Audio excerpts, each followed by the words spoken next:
Sorry, যাও sorry. যাও এখান থেকে।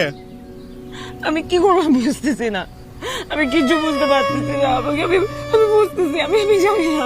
দোষটা আসলে আমার। আমি আসলে একটা জানোয়ার যে আমি তোমার মতো একটা মেয়েকে ভালোবাসছিলাম।